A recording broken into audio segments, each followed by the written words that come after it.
Assalamualaikum warahmatullahi wabarakatuh. Alhamdulillah, tiada kata yang pantas kita ucapkan kepada Allah kecuali pujian kepadanya. Salawat dan salam kita aturkan kepada Nabi kita besar Muhammad sallallahu alaihi wasallam. Allahumma shalli wa sallim wa barik alaihi wa ala alihi. Adapun yang akan kita bicarakan kali ini temanya yaitu tentang amalan baik sebelum kita tidur. Yang utama dulu, utamakan berdoa ya, sehingga tidur kita bernilai ibadah, dan apabila kita lengkapi dengan wudhu, maka sampai pagi kita dihitung dengan ibadah ya. Jadi tadi berdoa dan berwudhu. Adapun doanya sudah kita tahu, yaitu Bismikallahumma ahya wa bismika amut. Ya Allah, dengan menyebut namamu aku hidup dan dengan namamu pula aku wafat. Nah, ketika bangun pun kita membaca doa Alhamdulillahilladzi ahyana ba'dama amatana wa ilaihin nusyur.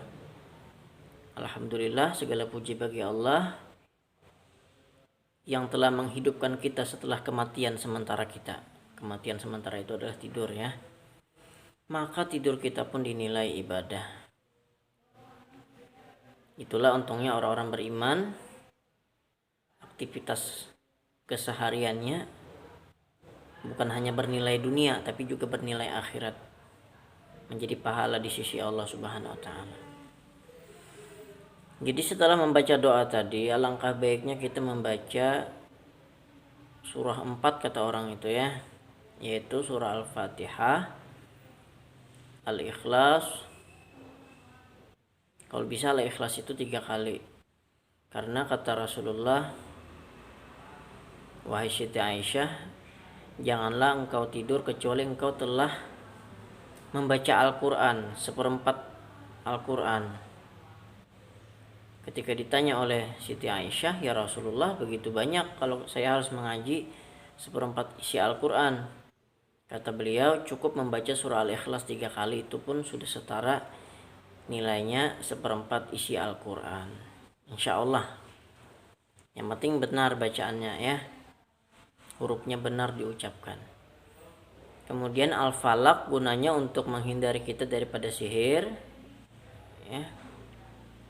Karena ilmu-ilmu hitam itu banyak bekerja pada malam hari ya. Oleh karena itu kita memohon perlindungan kepada Allah. Kemudian surah An-Nas gunanya minta perlindungan agar kita dijauhkan daripada gangguan manusia dan jin ya. Karena memang malam itu waktu para jin itu ya dunia mereka lah intinya gitu. Nah, oleh karena itu kita memohon perlindungan kepada Allah Subhanahu wa taala. Kemudian bacakan juga ayat kursi.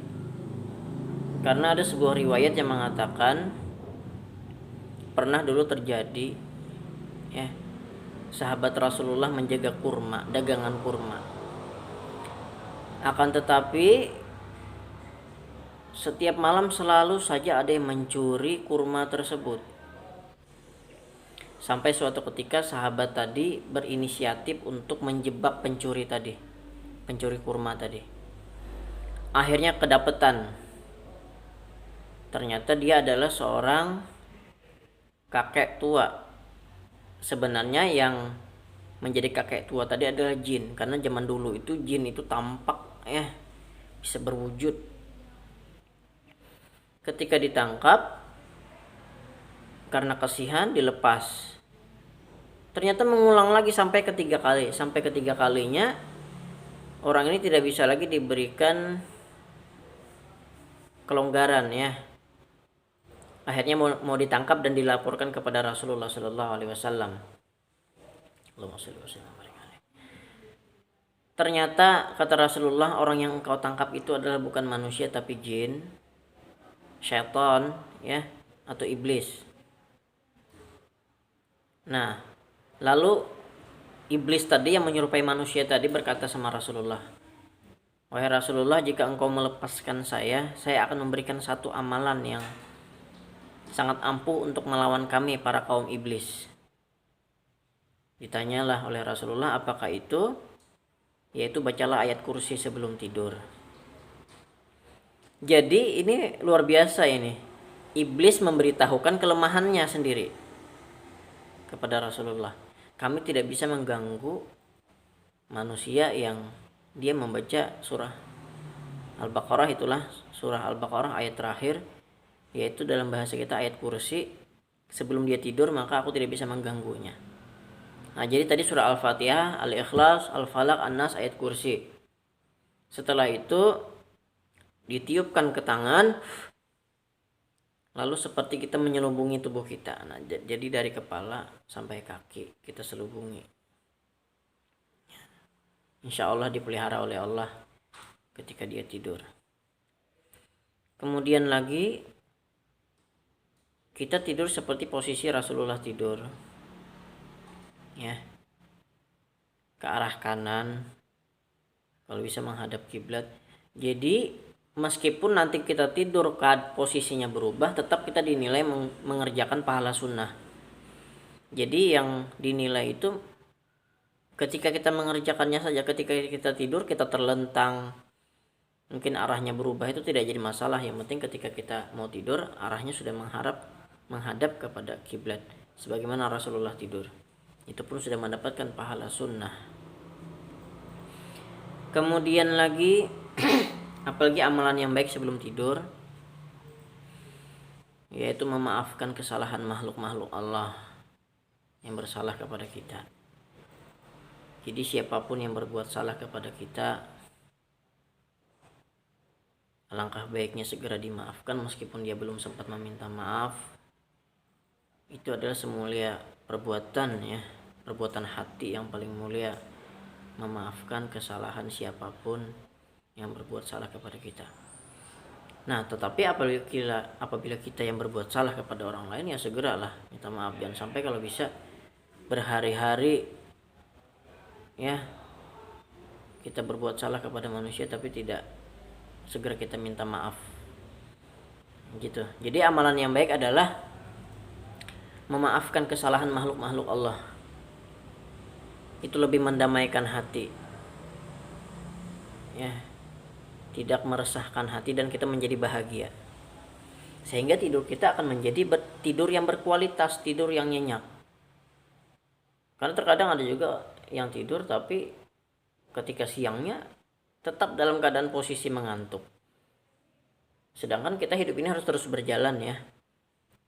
Kalau diam di tempat, tidak bergerak, tidak maju untuk menuju yang lebih baik, kita yang rugi, ya, karena waktu tidak pernah kembali. Waktu tidak pernah terulang. Ya, sedetik pun tidak akan kembali. Kemudian amalan apa lagi yang baik sebelum kita tidur? Sebagaimana sahabat Nabi, ya, mereka mengerjakan sholat sunat witir dulu sebelumnya mereka tidur. Jadi bisa nanti kalian kerjakan sholat sunat hajat, ya sama-sama lah kita kerjakan kalau kita mampu dan ada kesempatan. Dan ini sunnah, ya, tidak wajib. Sholat sunat hajat dulu 2 rakaat dan sholat sunat witir, ya. Nah. Kemudian ada lagi nih satu amalan yang dilakukan oleh sahabat yang bernama Abu Hurairah kalau tidak salah, ya. Beliau itu apabila malam masuk ke rumah, beliau tidak akan tidur kecuali beliau membaca ayat kursi di setiap pojok rumah. Misalkan rumah kita persegi 4, jadi di pojok sana ayat kursi dibaca, kanan kiri belakang depan dibaca ayat kursi. Ini itu amalan sahabat.